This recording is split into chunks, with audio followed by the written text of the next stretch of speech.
Hello and welcome to episode 3 of the Scoreboard Guide Network here in season 1. Scoreboard Guide Network been around 15 years and certainly appreciate everyone tuning in. It's powered by KICK 92.3 out of Springfield, Missouri, your home of the Kansas City Royals. Also presented by Central Bank of the Ozarks, Played Again Sports, and as always, the Missouri State Highway Patrol reminds us to take that 3 seconds and buckle up. It's 3 seconds that could save your life. Be safe, be smart, and be here tomorrow. I've been looking forward to this since I came up with this idea. And actually, Coach Darren Archer kind of approached me about this, putting this together. But this is a panel that I hope we get to visit with several times here over the next few months and few years, hopefully. But down on the bottom right there, we have Mike Harbit. Mike Harbit has been actively on the air since 1981 while attending Northwest Missouri State University. He did radio play-by-play for Northwest Missouri State University Athletics, graduated with a degree in broadcasting, and now is the current owner at KNEM in Nevada, where he started off as play-by-play and then moved into sales and now currently in ownership and does a lot of work with the high schools. We correspond often on Twitter with regards to scores out of the Nevada area and even over into Kansas. And Mike, welcome to the network, and thank you so much. Thank you. Appreciate it, Guy. Appreciate the invitation. Yeah, and even though I do all the sales and ownership thing, I still do my first love. That's play-by-play. I don't have to think about business when I'm doing that. So I enjoy doing that. So, Mike, that had to be literally crawling or throwing wires out gym windows and making phone connections that weren't very good. I know what some of that looks like. Yeah, some of us who have been around for a while can tell some of these young guys some stories, that's for sure, about we didn't have all these little fancy cell networks and IP and everything that we use now. We definitely were the definition of creativity back in the early days. And up in the upper left-hand corner, as you look at your screen, is Loyd Rice from the Southeast Missouri side, a longtime contributor to high school athletics, basketball official, now involved in TV, fiber optics, and Loyd, we welcome you to the show and appreciate what you've done in your history. Well, excellent. Thanks, Guy, for having me. And again, had an opportunity at some point to do some Division I basketball refereeing. Got to chase that dream a little while in the Missouri Valley and Ohio Valley, and some really good times. But yeah, I have had to peel that back and stay much more local with the current opportunity. But really, thanks for the opportunity, and looking so forward to sharing some of the opportunity that Southeast Missouri, especially Southeast Missouri basketball, can bring to the conversation. And last and tremendously not least, a member of multiple halls of fame, Earl Oster Jr. has been covering basketball at all levels in the St. Louis metropolitan area for more than 30 years. He's an award-winning sports writer and a fixture on local radio and television shows in St. Louis. He's currently the sports editor for the St. Louis American, the top African-American newspaper in the country. He's beginning his 25th season as the radio color analysis for St. Louis University men's basketball program, also an historian. But we welcome to the show Earl Oster Jr. Thanks so much, Earl, for being a part of this. Thank you. It's a pleasure. Honored to be on the show. Looking forward to it. And I want to add one more thing. I also do write for Prep Hoops, Missouri. So not only do I get to cover St. Louis, but I get a chance to expand in all your areas and see some of the great players in all the areas which you live and cover so well. Excellent. Yeah. It's a lot of fun doing that to kind of get out of the comfort zone for the last several years. Obviously been to the state tournament for the last 35 years, and it's just a pleasure watching all these kids do so well. You ever get the feeling that the entire world is a tuxedo and you're a brown pair of shoes? Because I'm not sure that I belong on this screen.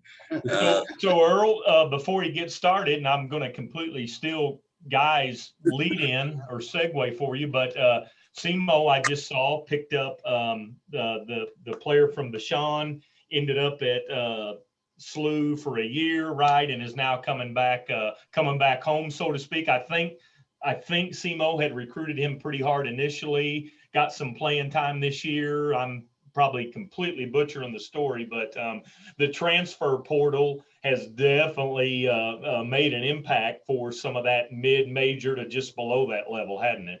Yes, it has. Yeah, you're talking about Philip Russell. Out of Philip, Shawnee yep. I School. could not come up with his name. Had refereed him a time or two, and hated not to see him in a Red Hawk uniform. But again, it's been a weird year and a half, hadn't it? It has, and I think you're going to like Philip. He actually committed to Coach Ray. That's right. That's right. And then changed course when the coaching change, and did a pretty good job for Travis. Is a walk-on, but did get some minutes, and then get in the portal. I think he's going to do well. And also a young man from the St. Louis named Sam Thompson. He's a 6'10" center from Francis Howell in St. Charles, Missouri. He signed with Brad Korn's program. So, and then I saw that. Yeah.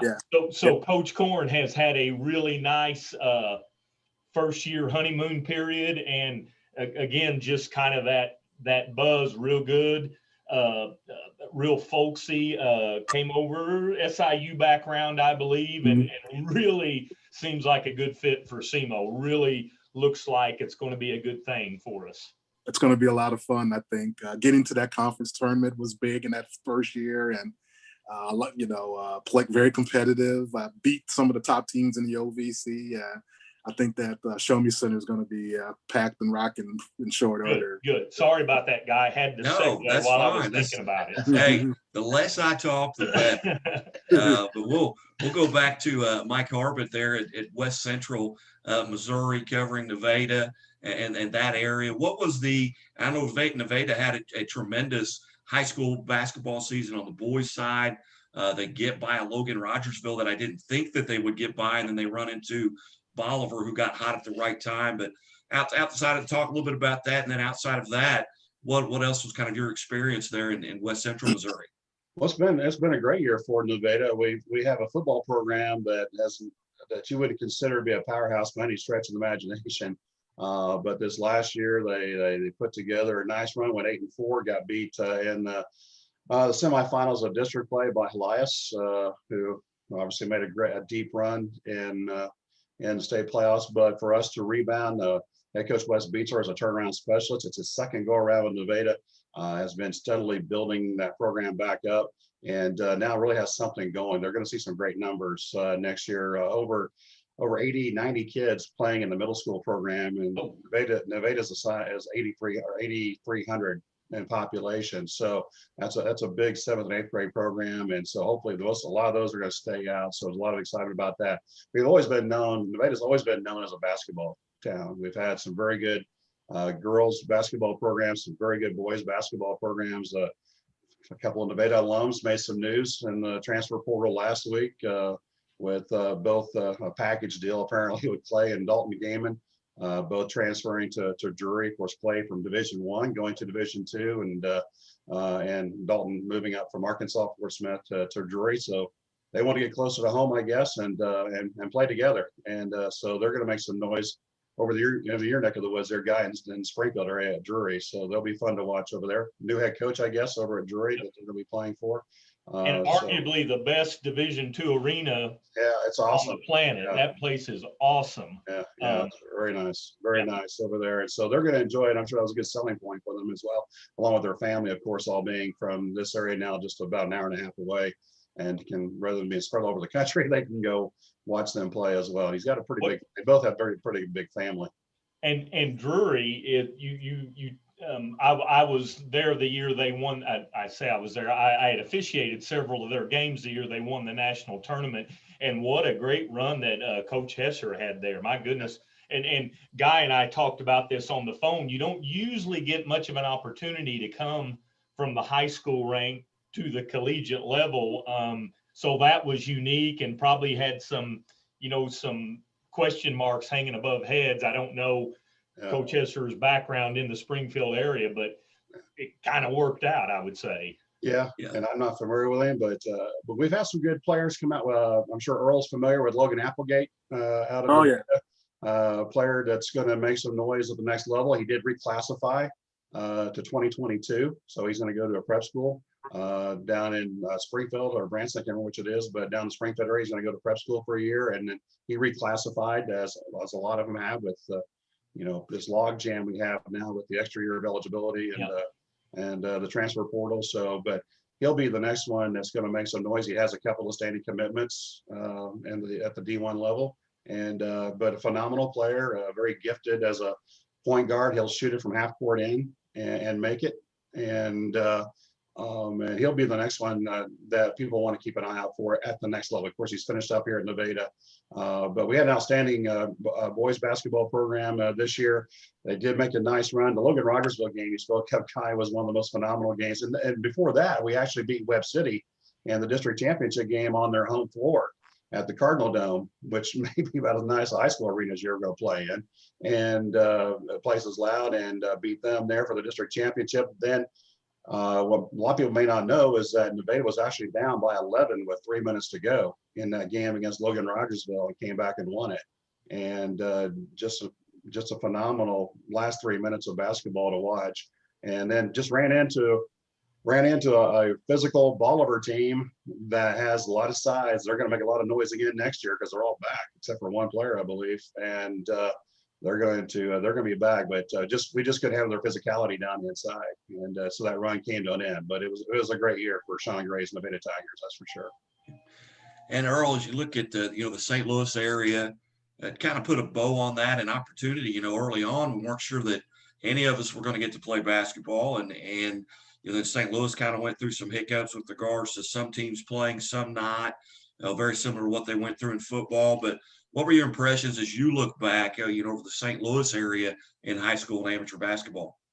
Well, as you said, some teams started right after Thanksgiving at the end of football, where some teams started after Christmas, and then there were a few teams that didn't start until like end of January, early February. So it was a mixed bag because different districts, different areas had different protocols. But as it turned out, you had a mix of the old guard kind of standing forth at the end, like Vashon won another state championship in Class 4. They were dominating with Coach Tony Irons, his fifth at Vashon. Cardinal Ritter College Prep won the Class 5 state championship. Their second in a row with Ryan Johnson. They won Class 3 last season, had a great run. Lost a couple players during the season, but were able to get things together. Had won 3 games where they were behind double digits. In the district final at U City, in the quarterfinals at the Smith, and then in the semifinals against a great Van Horn team. They were down 11 in the fourth quarter, 16 early, and they just were able to fight back and win. Then on the girls' side, Incarnate Word Academy won another state championship under Dan Rolfes, his 8th with the Red Knights. And they were nationally ranked this year, and they'll probably be top 10, top 5 because their whole team is back. Then you had some newcomers on the scene, and the girls 3A Live for Life in their first opportunity, won their first district championship. They ended up winning their first girls state championship in the school history. Fort Zumwalt North, led by KJ Lee, they made their first run to a Final Four in their school's history. So it's good to see things like that as well. You see the old standbys like Vashon, Incarnate, Cardinal Ritter, but then you see new people on the block too as well, make those runs and make history for their school as well. So and then Earl, in the annals of Vashon's very storied history, this team was good. Was it just because they didn't get started till after the first? It was like you all were hiding them up there, and they were that good. Usually Vashon's kind of traveling the state in the Midwest, turning some heads pre-Christmas. And that relative to how they just handled New Madrid late in the year. New Madrid is generationally good, for a group of such, and it was a mismatch. Yeah, with Vashon this year, I told Tony, I think defensively in terms of effort from start to finish, I think is as good as a Vashon team I've seen for 30, 35 years. Now, the talent-wise, they had some real talented players, but the Vashon teams of just the previous 2 or 3 years with Cam Fletcher, who went to Kentucky, Kobe Clark went to Georgetown, Phillip, the St. Louis U, now SEMO. Those teams were, like I said, those teams went to the City of Palms, Mario McKinney. They were national level teams. Right. Oak Hill be tough. this team wasn't as talented man for man, but I don't think I've seen a team sell out defensively, full court for 32 minutes straight. It was amazing. And they really played together as a team. Now they had a couple stars, Nick Kern, who's going to ECU, and then Keyshawn Gilbert, 6'4" points, going to UNLV, but they really defensively were incredible. And New Madrid, like you said, that game, New Madrid's a team that we're going to see in Springfield probably in the next 3 years. That's good. You know, I know there's great competition in the Seymour area, but you take that kind of talent, great freshman. I think Jadis Jones is going to be one of the top players nationally, as he might be the top best player in Seymour as a freshman. I think so, Earl. And especially you put that in a 14, 15-year-old body and and then step there and shoot left-handed free throws like he's got ice in his veins. And then you got Coach Mack on the sideline. Exactly. And then it's almost unfair, what's going on there. So you give him 4 years with those kids defensively, there's going to be a game where they may shut somebody out for it. As you look back, and Earl, you were talking about Vashon and Vashon girls made a little bit of a run this year, and looking back on that, you really, and fans really start to pay attention as you get out of districts and you get to sectionals and quarterfinals. But maybe one of the more I saw two tremendous postseason performances by a couple of players here locally in my area. One was Lacey Stokes out of Mount Vernon against Vashon in the semifinal, 39 points. 21 of them were from the free throw line. And then Kyle Pope from Bolivar, who Mike's familiar with because Bolivar knocked out Nevada, but he did something similar. He scored 24 points in the second half, and they were down 13 and brought them back to win their semifinal game to put both those teams into the championship.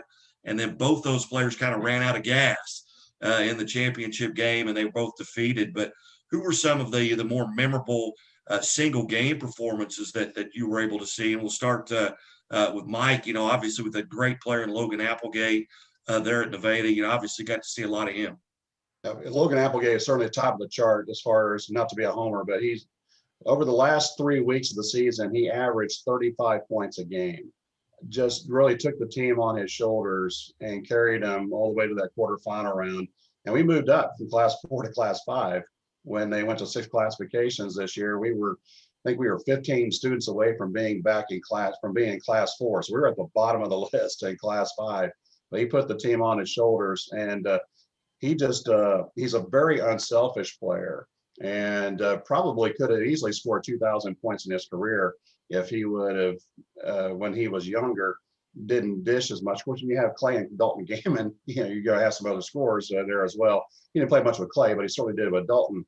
But, actually, I guess Logan would have been playing freshman as a varsity when Clay would have been finishing up. So that probably took some point production from him at that point. But he surpassed 1,500 points in his senior year, and he was named, the Big 8 Player of the Year for a reason. And the Big 8 is not shy on good basketball talent because there's 14 schools in the conference, and a lot of them over in that Springfield area where they've got some good basketball players. And but he would certainly be at the top of the list for me. But down and around Southwest Missouri, you've got some good individual talent. Joplin High School has the Wright brothers, Always and All. That is actually their name, Always Right and All Right. That's what they go by. And they are two. The younger one, All, is a freshman, and All, I think I got them right. And then Always is still just a junior. But they're going to be players to watch as they get older. Webb City always loaded with talent. There's plenty of basketball talent down here around Southwest and West Central Missouri. We kind of see it being where we're at. We're halfway between Kansas City and Joplin. So we see players from the north, we see players from the south. I will tell you, in fact, when we were in districts up in north and with Grandview and Ruskin, we just couldn't get out of those districts because Grandview was just absolutely loaded. And we got the pleasure of playing Bishop Miege out of Kansas City and the Kansas County Mission this year down at the Shootout Classic down at Webb City this year. And we're a 22-win basketball team. We got beat by 35 by those guys. So it's phenomenal to see some of the talent that's out there. Names. I'm trying to think of names as they pop to my head, but not to be a homer, but probably the best talent I saw day in and day out was Logan Applegate. And then I got to see him, some 27, 28 games this year. So he put on a phenomenal performance day in and day out, completely dedicated to the craft. Earl, who were some of the most talented individual performers that you saw this season? Well, our player of the year in St. Louis was Terrace Reed Jr. out of Chaminade. Chaminade's had a nice line of guys, David Lee, Bradley Beal, Jason Tatum, and Tyler Cook, who are all whether were or in the National Basketball Association. And Terrace is maybe tracking that way. He's 6'10", about 240.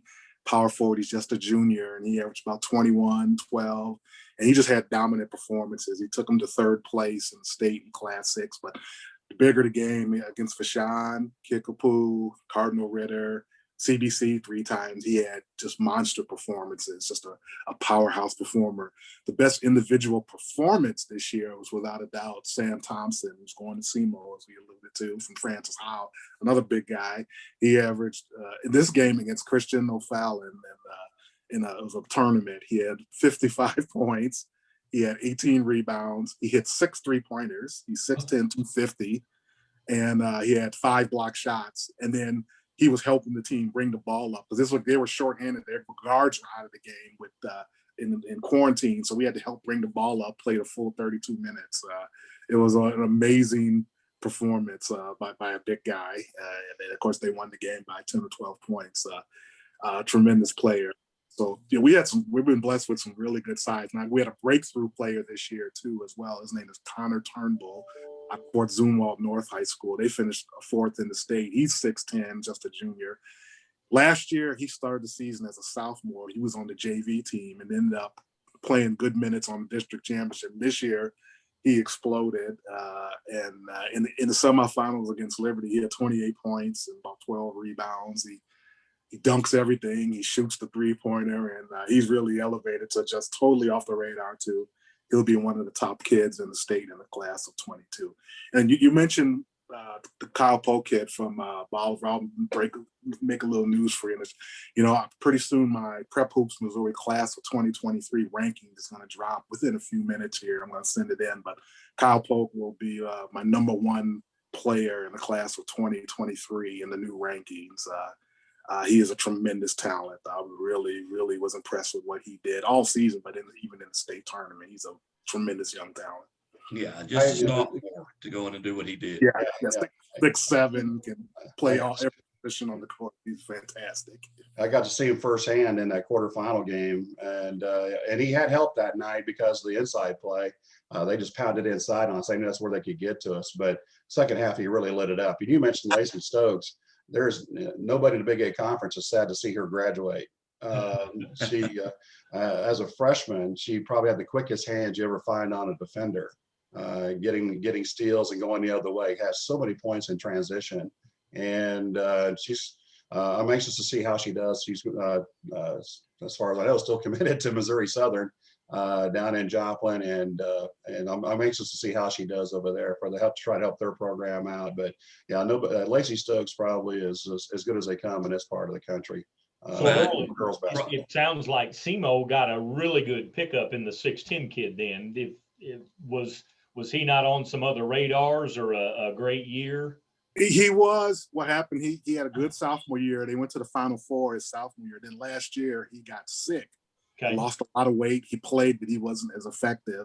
And then this past summer, he was going to play with MoCan Elite, that prestigious AAU program. But obviously with COVID, there was no Nike EYBL. So he really was unseen.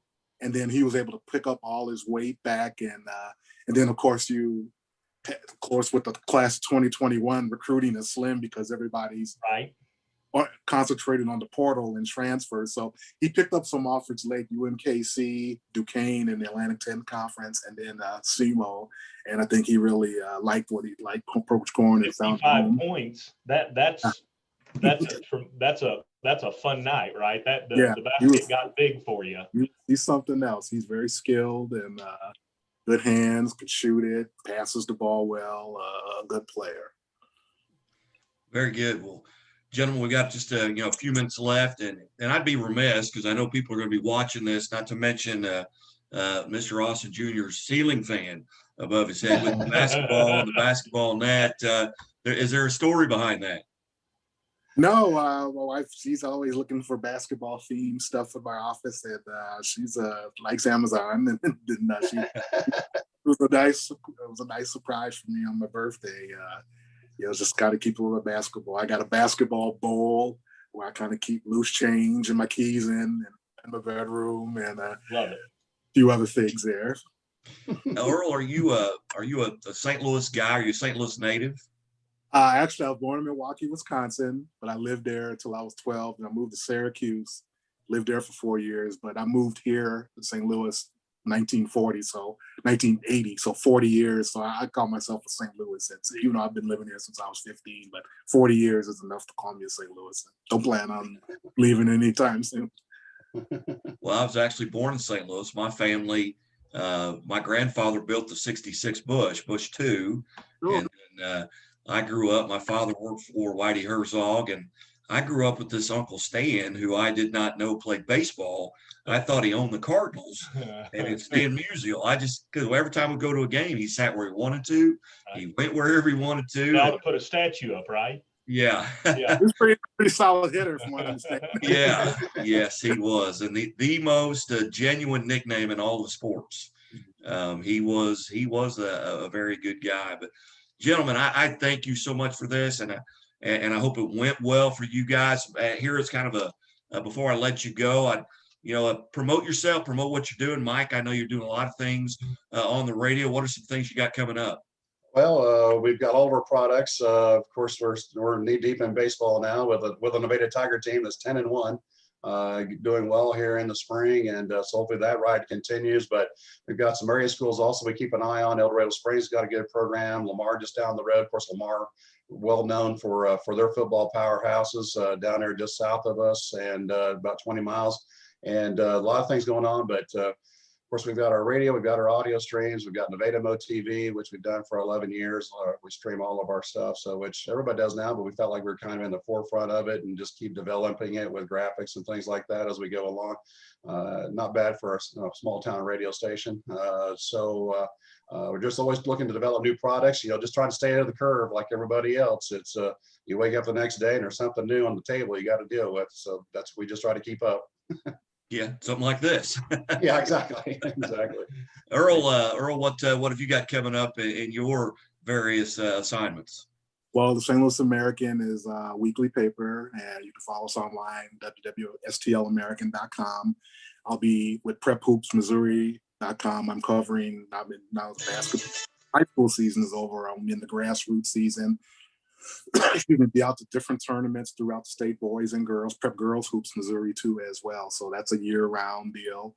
And once the high school season starts to really get going, football, I'll get start my own little social media. I'm an old curmudgeon sports writer trying to fit into. I started what's called an Earl Time Update, which is basically going out covering all the different high school sports myself, interviewing the kids, and that's been a lot of fun getting into social media as well.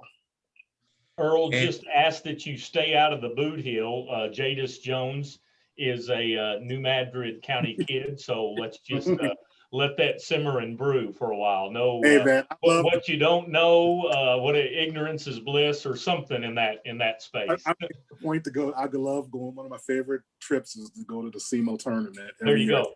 And especially with Sykeston and Charleston play. Yep. See people there 2 hours before the game. Fun stuff. The dome, whatever the field house is. I love going to that place and watching those kids play in that. Well, I'll pass that along. Good friends, and of course get a real. It's an opportunity to get to be a part of that as well. So yeah, I'll make sure to share that.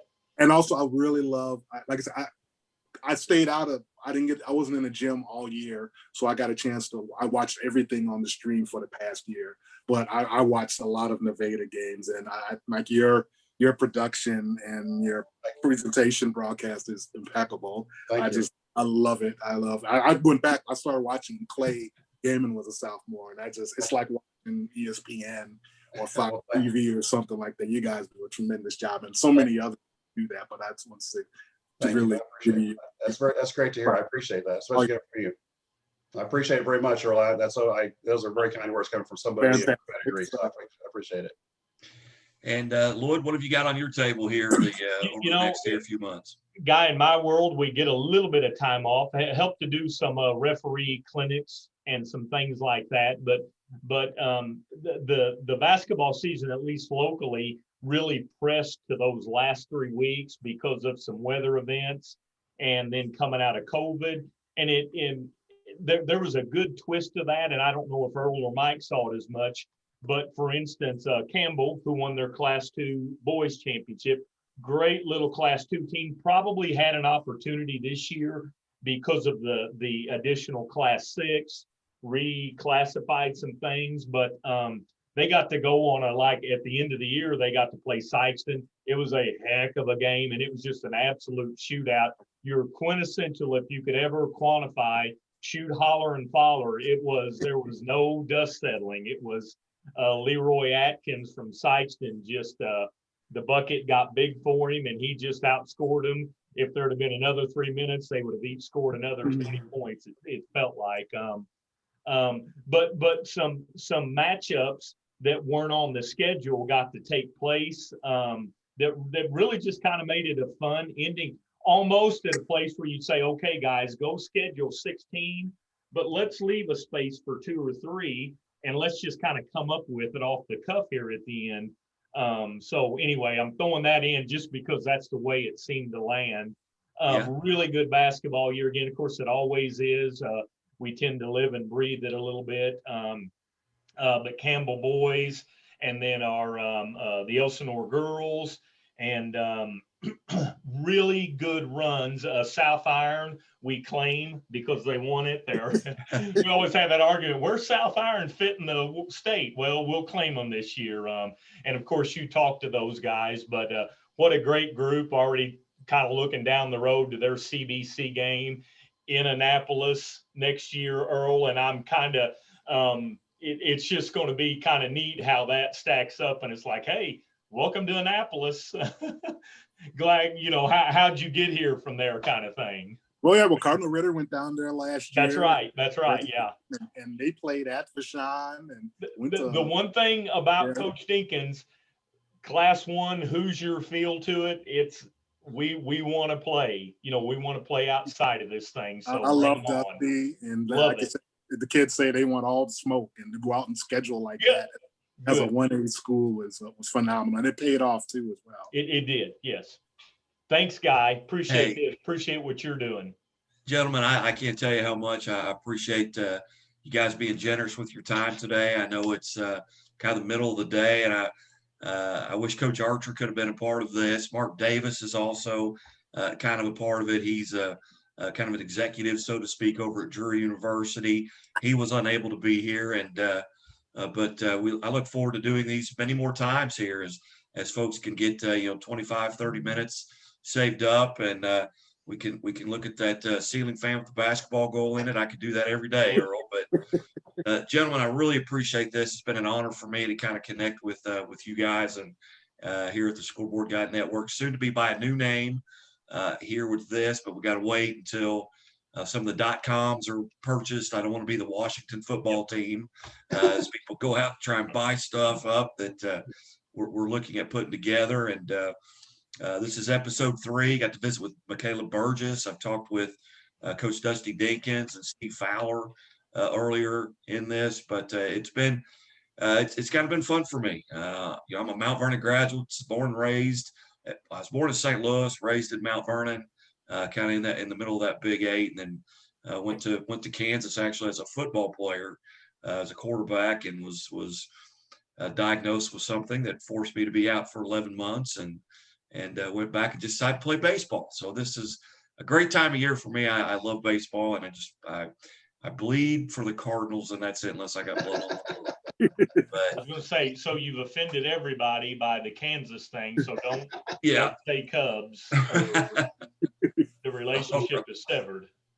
All right. Well, gentlemen, I hope you guys have a great day, and we'll get this edited, and I'll send it out to each of you, and then it'll go out on Scoreboard Guy on the Facebook. I'll get it out by Twitter as well. I'm at Scoreboard Guy on Twitter, and I've had a lot of success there. But gentlemen, thank you so much. Thank you. Excellent. Thank you. Nice to Enjoyed it. meet you. both. You're You too. listening to the Scoreboard Guy Network here and watching the Scoreboard Guy Network here on 92.3 KICK and all around the world on scoreboardguy.net. Appreciate you tuning in. And as always, the Missouri State Highway Patrol reminds us, take that 3 seconds and buckle up. It's 3 seconds that could save your life. Be safe, be smart, be here tomorrow. God bless.